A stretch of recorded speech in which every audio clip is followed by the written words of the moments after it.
નમસ્કાર, આપ જોઈ રહ્યા છો સંદેશ ન્યૂઝ। મહત્વના સમાચારો સાથે હું છું પ્રીતિ।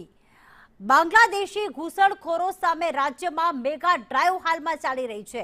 ગઈકાલ રાતથી શરૂ કરેલી મેગા ડ્રાઈવ હજુ પણ યથાવત અને એક બાંગ્લાદેશીઓને શોધીને અને તેમને ડિપોર્ટ કરવાની કાર્યવાહી કરવામાં આવી રહી છે। બાંગ્લાદેશી ઘૂસણખોરો સામે પોલીસ એક્શનમાં આવી છે। જેટલા મહાનગરો છે જેમાં અમદાવાદ છે, રાજકોટ છે, સુરત છે, ત્યાં સર્ચ ઓપરેશન કરવામાં આવ્યું છે। સાથે વડોદરા અને મોરબી સહિતના શહેરોમાં પણ પોલીસ દ્વારા તપાસ કરવામાં આવી રહી છે। તો અમદાવાદમાંથી કુલ 191 લોકોની અટકાયત કરવામાં આવી, જેમાંથી 131 જેટલા બાંગ્લાદેશીઓ નીકળ્યા।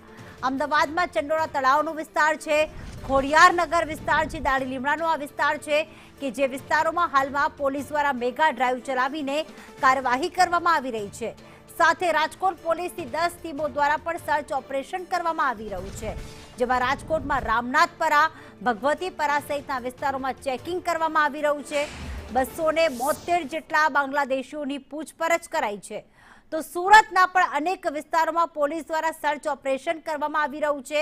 અહીંયા બાંગ્લાદેશમાં માફ કરશો, પશ્ચિમ બંગાળમાં જ્યારે ભારતીય જનતા પાર્ટીની સરકાર આવી ત્યારે મુખ્યમંત્રી શુભેન્દુ અધિકારીએ જે નિવેદન આપ્યું હતું કે તમે પહેલા ડિટેક્ટ કરો, ત્યારબાદ ડિલીટ કરો અને ડિપોર્ટ કરો, એટલે કે પહેલા ઓળખો, હટાવો અને ત્યારબાદ તેમને પરત મોકલો। બસ આ જ સ્લોગન ચડે ગુજરાત પોલીસે અત્યારે હાથ ધર્યું હોય તે રીતે સર્ચ ઓપરેશન કરવામાં આવી રહ્યું છે।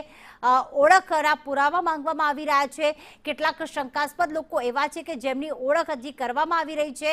સુરતની વાત કરીએ તો કતારગામમાં જીઆઈડીસી વિસ્તાર છે કે જ્યાં હાલમાં સર્ચ ઓપરેશન ચલાવવામાં આવી રહ્યું છે।